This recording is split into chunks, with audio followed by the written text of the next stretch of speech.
Hey everyone, my name is Jaitni. I am a health coach and a nutritionist.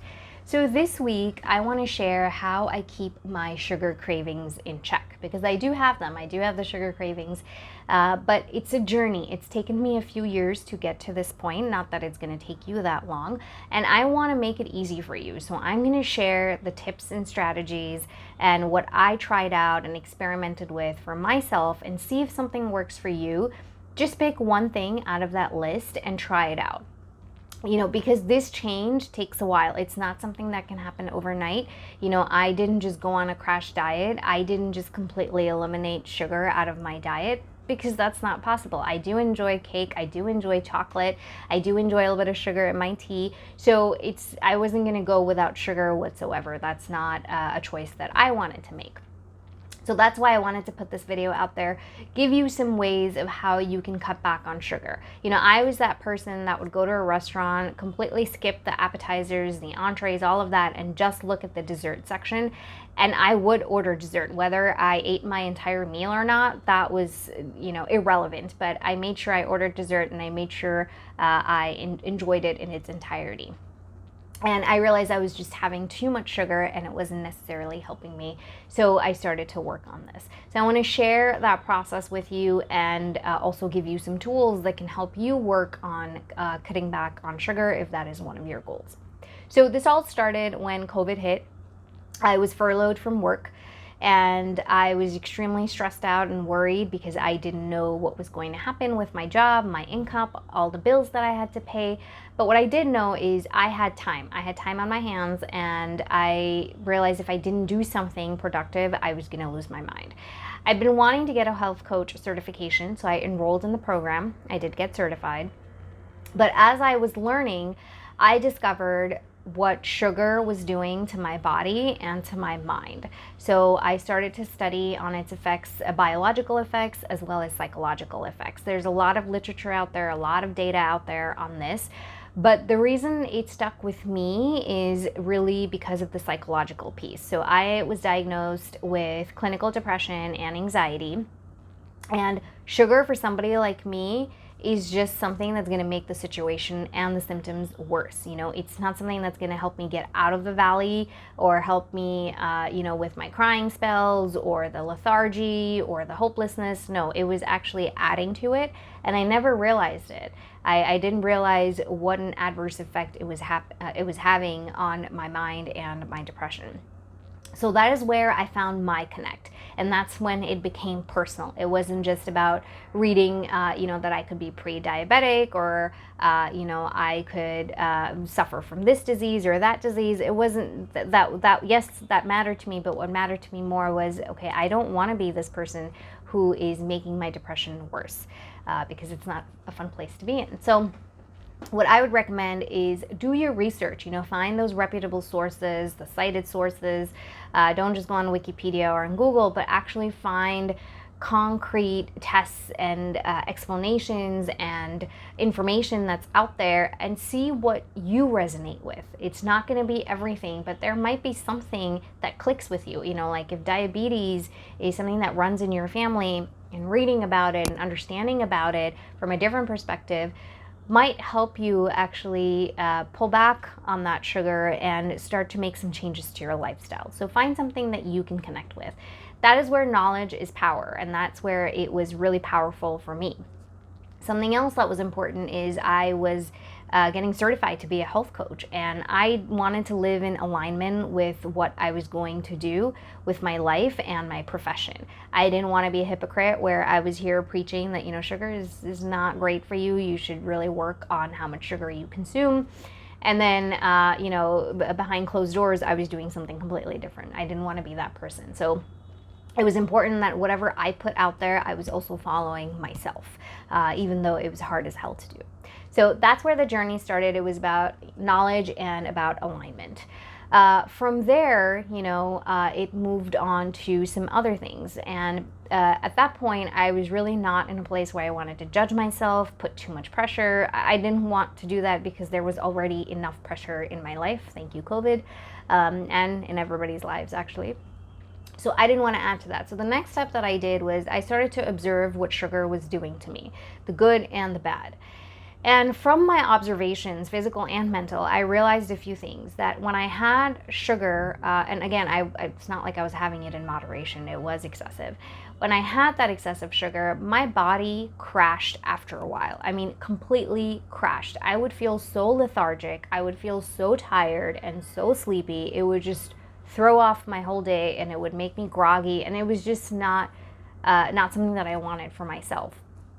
Something else that I noticed is it was also making me really foggy. I had brain fog. So typically I'm on the mark, I'm pretty sharp, I'm alert, and when I would have this much sugar, again, when I talk about this much sugar, I'm saying like a slice of cake or, having a few cookies in a row.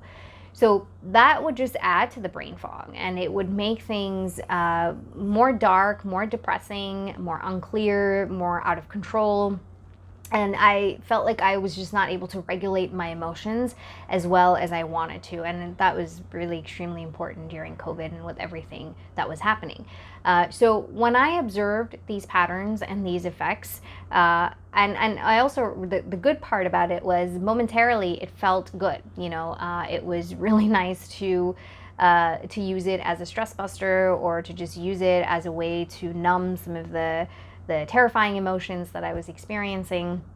And obviously it tasted good. So that was the only piece. But for me, the negatives were a lot longer than the list of positives. So when I started to observe what it was doing, it became very clear that I was using sugar as a way to deal with my stress, or when I wasn't having a complete meal, or, it's just, I was bored. I mean, I noticed all these patterns, and it was important to have this data because without it, I wouldn't know how to change it. So again, if you're on a similar path, I would say that just observe what sugar does to you. You don't need to stop today. You don't need to stop tomorrow. Just see the effects of it on you. No judgment. There's no criticism. Just be an observer as if you're a scientist and trying to figure out how it impacts you physically and mentally. So that was the next thing I did. After this, I realized that I had a pattern. There were certain triggers that would lead me to have all this sugar. And what I needed to do is replace the sugar with something else that was obviously healthier for me. So this is when I started meditating. My mom had been telling me to meditate for God knows how long, but this time I had time. I had a lot of time on my hands. And I was like, well, why not? Let me try it. Maybe that's one thing that can help me deal with the stress and the uncertainty that I'm experiencing. And so I started meditating. So I got an app, I started tracking how many days I was doing it, and I got very regular with it. And besides meditating, I was very regular with exercising. Even though I had a 600 square foot condo, and I wasn't really working out outside or going to the gym or anything, I was just doing it in my home. I was keeping it simple. I would get on the Zoom virtual session, and there would be other people working out with me, not physically, but on Zoom. And it's something that I stayed consistent with. So it was a great way for me to manage that anxiety and to manage that, that energy that was just kind of freaking me out. So I exercised, I meditated. I also made sure I was not lonely, because that was one time when you could have been the biggest extrovert and you were forced to just, isolate and to be on your own. So I did not want to feel any lonelier than I normally did. Thankfully, my friends and I, we came up with this where every week, I think it was Friday evenings, we had our virtual happy hour. Everybody from their location, whether they were in my city or another city, we got on a Zoom call, we talked, we played games, sometimes we did dress up, just to try and make it a little bit fun. And we spent like an hour or a couple of hours on there just to feel like we were connected and not doing this all on our own. That was huge for me. I also made sure I stayed in touch with my family. I checked in on my friends. So I took Coco for a walk, which I wasn't interacting with anybody. I had my mask on and we kept our distance, but it was still nice to see nature, and it was still nice to see other people and to know that, okay, there was a life actually happening outside of my home. So that was one thing I knew that was leading to the increased sugar intake, so I worked on that. I also spent time on my creativity. I can be a very creative person at times, so I would just color with colored pencils. I had this like adult coloring book, which was a lot of fun. I wrote poems. I'm not a poet. None of the poems were that great, but it was just a way to get things out of my system. It was an outlet for me. And I needed those outlets, otherwise it was all going to be directed towards sugar. So these were some things I did. I started to change my lifestyle slowly with some of these things where, it was, okay, exercise in the evening, meditate in the morning, have that weekly time with my friends online. If I really feel like the thoughts are crowding my brain, then just pen them down, write a poem. I even shared that poem with my family and a couple of friends. So you need to have a replacement. You can't just, cut back on sugar and be like, that's it, this is how I'm going to do it. It's not like that. You need to come up with something else. You need to have other ways to cope with whatever is leading you to consume that sugar. Simply put, that is what you need to do. The next thing I did was I started cooking more. Now, I don't expect this of anybody. We're busy, we have busy lives. Back then, I had time, so I was able to cook more. It's not something that I necessarily continued, but I tried to cook as much as I could. But what I did was I got creative in the kitchen. I started experimenting. I would get recipes from my mom. I would look up recipes online and see what else I could try. Plus, as I was studying health coaching, I was coming across so much information around nutrition and how different foods work and interact and what they can do for my body. So I was using all of that and experimenting with it. I would try recipes with like cauliflower rice. I think I tried certain soups, like a variety of soups. And the biggest thing that I did was I added protein to my diet. Because remember early on, I said that one of the reasons why I was turning to sugar is because my meals were incomplete. What I meant by that is they were mostly just carbs and some healthy fats. The diet, the protein piece was very little or just non-existent. One of the best ways that you can start to curb sugar is by having sufficient protein. You need to do that for other reasons as well, but if this is your goal specifically, you want to get enough protein. So I'm vegetarian, and back then I was having eggs, so eggetarian, I guess. So I would add some eggs. I would make sure I got my lentils and my beans and my tofu, and I was even having tempeh then, and seitan, all these different varieties that I was able to get my hands on that I was also discovering, and I started to add that, and that was a huge game changer because again, sugar is not just all up here, it's also biological, so you have to have other ways of dealing with it, and the biggest one is getting enough protein on a regular basis, in fact at every meal. Something else that helped me was sticking to a routine, because it was COVID, right? I didn't have to get up and go to work. I didn't have any of those responsibilities. Life had gone completely upside down. So it was very easy to sleep whenever, to wake up whenever, to watch TV all day and not do anything. But I realized that was just making me crazy. And it wasn't helping me. I didn't want to be that person that was studying at 3 a.m. at night and waking up at noon. No judgment there. If that's your thing, you do it. But for me, that was not working. And what I realized is my sugar consumption would go up, like my cravings would go up big time when I didn't get enough sleep and I was completely out of my routine. So having this sense of control that, okay, I'm having lunch at this time, I'm waking up at this time, I'm doing this at this time, at least there were a few markers in the day that felt like I had some certainty and some control. That really helped. Obviously getting enough sleep. I talk about this a lot. Getting 7 to 9 hours of sleep really cuts back on the cravings because your hormones are balanced. When you don't get that sleep, your hormones are imbalanced and you tend to not just have more sugar, but you tend to have more cravings in general. So I wanted to go to bed at a certain time. I did. I was waking up at a certain time even though I didn't have to go into work. I woke up at a certain time, I did my meditation, and I had a routine. And I've noticed this, that anytime I'm out of my routine, those cravings for sugar go up. It's true till today. So And plus, nothing good happens late at night anyways. So when I am not up too late at night and I go to bed at a decent hour, that need for sugar also diminishes. So it's that late night snacking, it's getting enough sleep and having a routine. All of those factors, they had a lot to do with why I was having that sugar and how I could cut back on that sugar. And here are the last two pieces of advice. One is, it was also finding some replacements for sugar, not just with my lifestyle and with my mindset, and with protein, but also having a little bit more fruit. And, I normally would have like one cutie, one orange, and that was it. But I realized I could have more because, again, that's more natural sugar, so it's not necessarily as bad for you.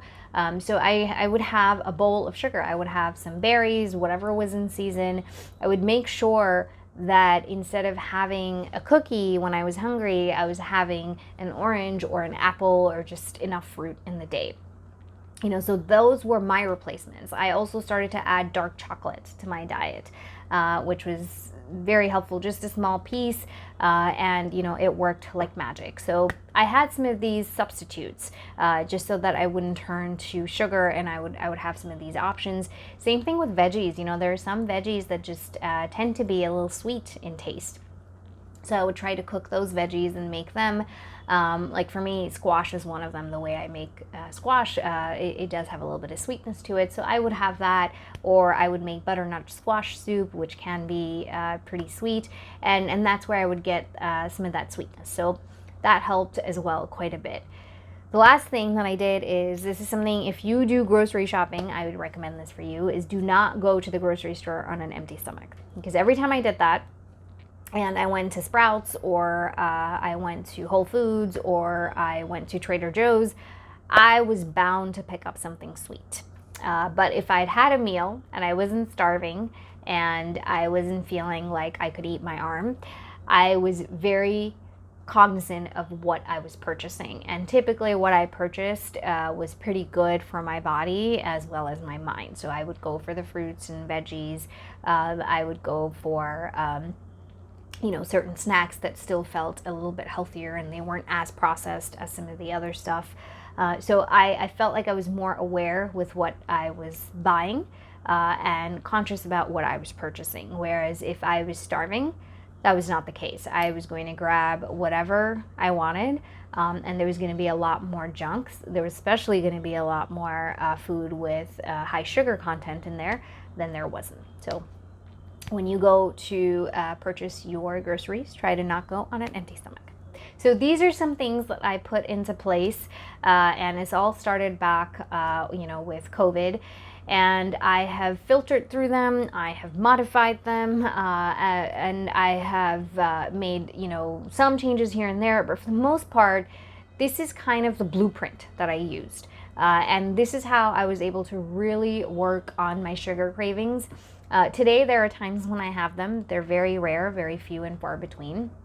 And like I said, I don't deprive myself of anything. If I want to have a piece of cake, I'm going to have it. But I've gotten to a point where 2 bites into it, I'm kind of done. I'm satisfied. I don't need to have any more, unlike how it used to be in the past. So that is where I am today. I'm not looking to eliminate sugar completely out of my diet, but there isn't much of it going into my diet. I do have ice cream and I do have chocolate. I have a weakness for it. So those are all things, that I've cut back on it, not in a way to punish myself or not because I feel guilty or ashamed. No, because it's just a part of how I'm living my life now, and I don't feel the need to reach for that. So like I said earlier, take what makes sense to you. Pick one thing that you could put into practice and just start working on it and see how it goes for you. As always, thank you for stopping by. If you want to keep in touch, the information is in the description, and I hope to see you here again. Bye.